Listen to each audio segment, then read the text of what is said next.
8 conseils pour éviter de prendre du poids pendant les fêtes. Bonjour à toutes et à tous, j'espère que vous êtes en forme aujourd'hui. Et si vous ne me connaissez pas encore, je suis Freddy. Et j'ai moi-même été en surpoids et j'en ai souffert. Puis j'ai décidé de changer et j'ai perdu 12 kilos, passant de 80 à 68 kilos. Et aujourd'hui, je souhaite transmettre ce savoir au plus grand nombre en étant doublement diplômé d'un diplôme de diététicien nutritionniste et d'un master 2 en nutrition et sciences des aliments. Et j'ai déjà aidé de nombreux élèves à perdre du poids et à se transformer physiquement et mentalement afin d'assumer leur corps à leur juste valeur. Alors avant tout, je t'invite à cliquer sur le bouton s'abonner afin de ne louper aucune vidéo sur cette chaîne YouTube qui va grandement t'aider à atteindre tes objectifs en termes de perte de poids pour une vie plus épanouie socialement et mentalement. Allez, on met un pouce vers le haut et c'est parti pour 8 conseils pour éviter de prendre du poids pendant les fêtes. Alors il est normal de vouloir chercher à limiter la casse afin de ne pas ruiner les efforts que l'on a fait pour perdre du poids lors des repas de fête qui s'annoncent très gras, très sucrés et donc très caloriques. En fait, entre la mi-novembre et la mi-janvier, on a tendance à gagner environ 500 grammes. Alors ce n'est pas catastrophique, mais nous allons voir tout de suite comment faire pour ne pas dépasser ce palier des 500 grammes et ne pas reprendre tous les kilos perdus depuis des semaines voire des mois à la sueur de votre front.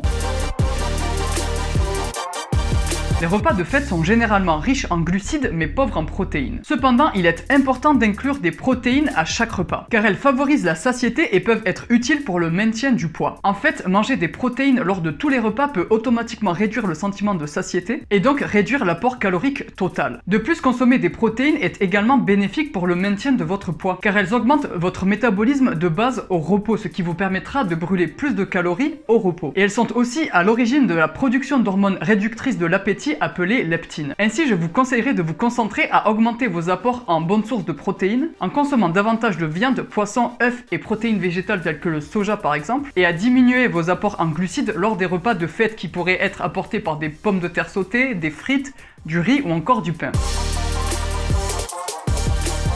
Pendant les repas de fête, l'alcool, les sodas et les autres boissons riches en calories sont nombreuses. Et comme vous le savez probablement, ces boissons peuvent apporter un nombre important de calories vides et notamment de sucre. C'est-à-dire des calories sans apport en vitamines, en minéraux ou encore en protéines, fibres, glucides complexes et acides gras insaturés, ce qui peut entraîner une prise de poids. De plus, la consommation d'alcool est souvent liée à une augmentation de l'appétit et constitue un facteur de risque de plus de prendre du poids. Ainsi, si vous essayez d'avoir un poids stable, il est préférable de limiter votre apport en boissons riches en calories et de boire un maximum d'eau bien sûr à la place.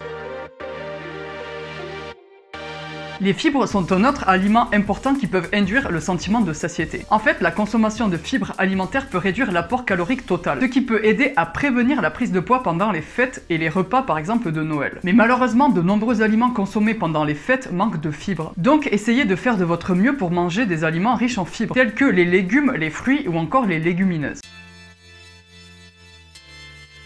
J'ai coaché de nombreuses personnes qui avaient perdu du poids beaucoup plus rapidement parce qu'elles avaient un partenaire avec qui se lancer dans l'aventure. Essayez donc de trouver un compagnon d'aventure qui a des objectifs de perte de poids similaires à vous, car cette personne peut vous aider à rester focus sur votre objectif et ainsi vous rappeler d'être responsable pendant les repas de fête. Donc contactez votre famille, vos amis ou encore vos collègues de travail pour partager cette aventure avec la personne qui vous conviendra le mieux.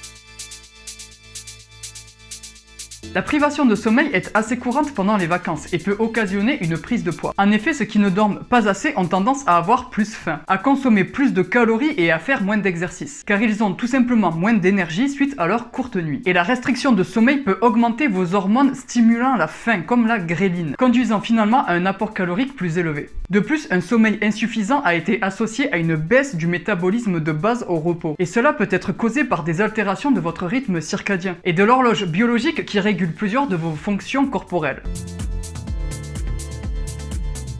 Enfin, suivre les exigences des vacances peut être stressant, et les personnes stressées ont généralement des niveaux élevés de cortisol, une hormone qui va être libérée en réponse au stress. Des niveaux chroniquement élevés de cortisol peuvent entraîner une prise de poids, car cela a été scientifiquement associé à une plus grande prise alimentaire, et notamment cela peut augmenter nos envies de grignotage. Pour ces raisons, il est important de garder un niveau de stress sous contrôle en général, et surtout pendant les vacances, lorsque vous êtes à la maison et entouré d'aliments qui peuvent s'avérer être malsains. Ainsi, de nombreuses techniques peuvent vous aider à réduire réduire votre niveau de stress comme la pratique de la méditation, du yoga ou encore la respiration profonde. Je vous remercie d'avoir regardé cette vidéo et je vous invite évidemment à vous abonner pour voir d'autres vidéos qui vont vous permettre de booster votre perte de poids et atteindre vos objectifs pour reprendre confiance en vous. Et justement, si vous souhaitez être accompagné pour perdre du poids plus efficacement, alors vous pouvez cliquer sur le lien dans la description juste en dessous de la vidéo pour accéder à votre prise en charge diététique dans laquelle je vous propose de vous faire des menus de rééquilibrage alimentaire personnalisés sur une semaine et selon vos propres goûts afin que vous n'ayez plus qu'à cuisiner, peser puis consommer les aliments et perdre du poids. Et moi je vous dis à demain pour une nouvelle vidéo sur la perte de poids.